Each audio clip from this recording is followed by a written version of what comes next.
Hai guys, selamat siang. Saya saat ini sedang berada di London.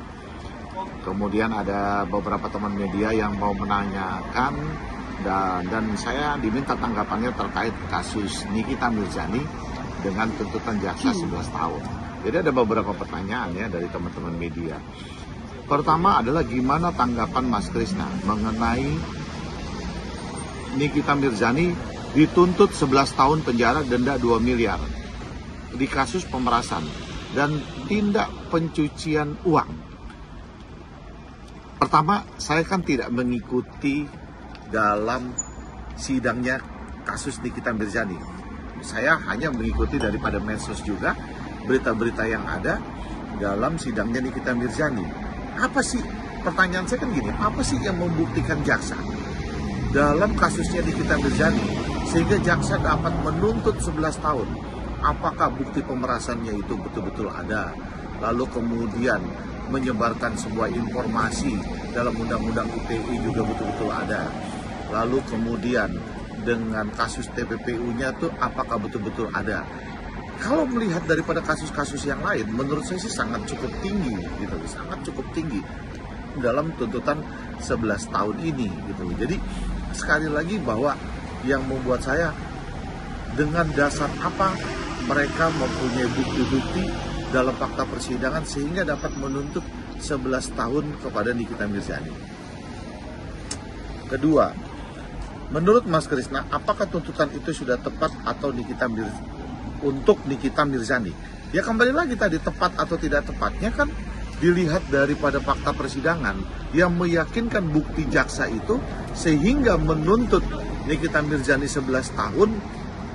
Harus dibuktikan loh oleh jaksa penuntut terkait tindak pidana yang dilakukan oleh Nikita Mirzani terhadap pemerasan yang selama ini kita dengar kan bahwa pemerasannya itu. Jadi kembali lagi apa yang meyakinkan jaksa itu kan sehingga dia bisa menuntut 11 tahun kepada Nikita Mirzani. Ketiga, menurut Nikita Mirzani, tuntutan JPU kepada dirinya ngarang-ngarang dan ditambah-tambahin. Harusnya sesuai dengan BAP, dakwaan dan juga fakta persidangan. Tanggapan Mas Krisna seperti apa? Gini loh, Nikita Mirzani itu didampingi oleh seorang penasehat hukum. Lah ketika kita akan bersidang, seluruh berkas diserahkan kepada penasehat hukumnya. Lalu kemudian Nikita Mirzani selama menjalani sidang, dia melihat beberapa saksi yang dihadirkan oleh jaksa penuntut, kemudian daripada lawyernya memberikan masukan-masukan kepada Nikita Mirzani terhadap keterangan-keterangan saksi, artinya apa, buktinya apa, dan seperti bagaimana. Ya kan? Kalau Nikita Mirzani berpendapat bahwa itu ngarang-ngarang, berarti kan ada ketidaksesuaian antara bukti-buktinya jaksa dengan bukti-buktinya yang dimiliki oleh lawyernya daripada kuasa hukumnya si Nikita Mirzani. Ya, sehingga Nikita Mirzani bisa meluapkan itu adalah bukti-bukti yang ngarang dan sebagainya. Kalau menurut pendapat saya sih seperti itu kali ya.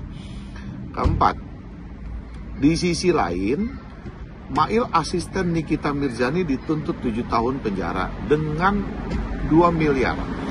Tanggapan Mas Krisna, seperti apa tuntutannya berbeda dengan Nikita Mirzani? Sedangkan kasusnya sama dengan Nikita Mirzani. Dalam sebuah tindak pidana, kasusnya sama, tapi tentunya perbuatannya yang berbeda. Kenapa Nikita Mirzani dituntut lebih tinggi daripada Mail? Karena mungkin jaksa penuntut berpendapat bahwa dianggapnya Nikita Mirzani adalah sebagai otak daripada perbuatan tindak pidana tersebut. Dia yang memerintah, dia yang menyuruh, lalu kemudian dia yang mengarahkan. Itu mungkin pendapat jaksa seperti itu. Sedangkan peranan Mail dianggap oleh jaksa hanya sebagai pembantu dalam melaksanakan sebuah tindak pidana tersebut yang dapat dibuktikannya seperti itu oleh jaksa. Jadi tentunya hukumannya itu pasti berbeda, gitu loh. Pasti berbeda karena dianggapnya mungkin saja Nikita Mirzani adalah sebagai otak daripada perbuatan itu, sehingga jaksa sah-sah saja kalau mau menuntut itu lebih tinggi daripada Mail. Kelima, Perihal Nikita Mirzani meminta agar harta JPU harus dicek. Karena menurut dirinya ada beberapa JPU yang nggak dicek hartanya di kasusnya. Ya, coba bayangkan kalau kalian jadi Nikita Mirzani, ya kan, dia tuh sebagai tulang punggung keluarga. Lalu dia, ya kan, anaknya masih kecil-kecil yang masih membutuhkan kasih sayang seorang ibu.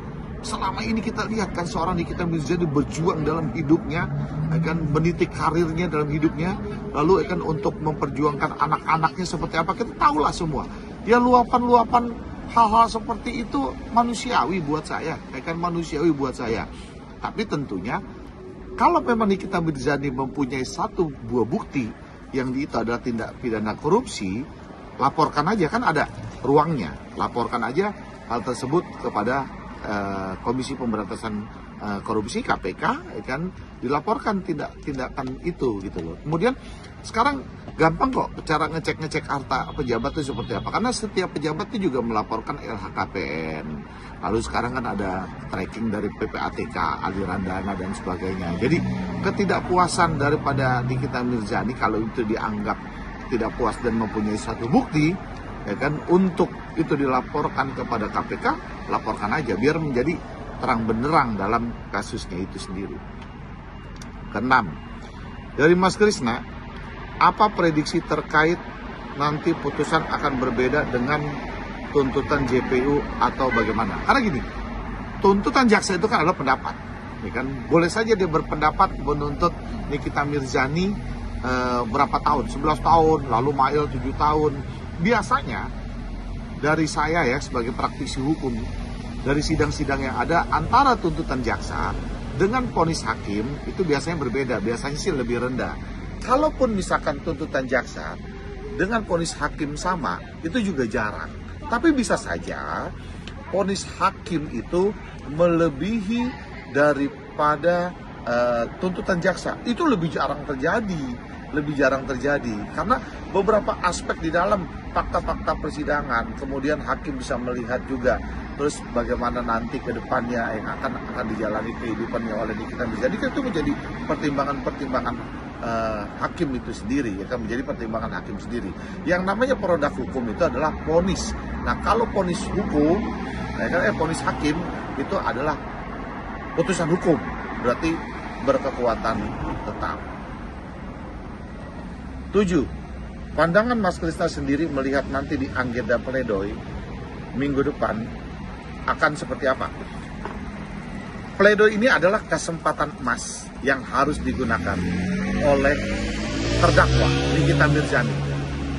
Dan pengacara Nikita Mirzani harus berjuang keras untuk berargumentasi, mematahkan argumentasi pembuktian jaksa dalam tuntutannya jaksa. Sehingga ini adalah kesempatan emas yang harus digunakan. Misalkan dia mempunyai bukti-bukti, ya kan, yang di luar bukti-bukti itu yang tidak sesuai, ya kan, dapat dibuktikan, ya kan, oleh pengacaranya dan Nikita Mirzani, ya kan, Nikita Mirzani, dia kan bahwa mematahkan argumentasinya bahwa pemerasan itu tidak ada. Kemudian tindak pidana pencucian uangnya itu tidak ada. Lalu menyebarkan pencemaran nama baik dengan undang-undang IT itu tidak ada. Jadi kesempatan emas ini harus benar-benar dibuktikan. Dengan pledoi ini nanti hakim akan melihat pledoinya isinya seperti apa, argumentasinya seperti apa. Bisa saja tuntutannya akan menjadi rendah. Bahkan kalau penilaian majelis nantinya berpendapat lain, bisa saja sebuah putusan bebas untuk Nikita Mirzani. Ya, kita akan lihatlah, berdoa yang terbaik selalu untuk Nikita Mirzani, dan hukum Indonesia harus tegak lurus. Salam Krisnamurti.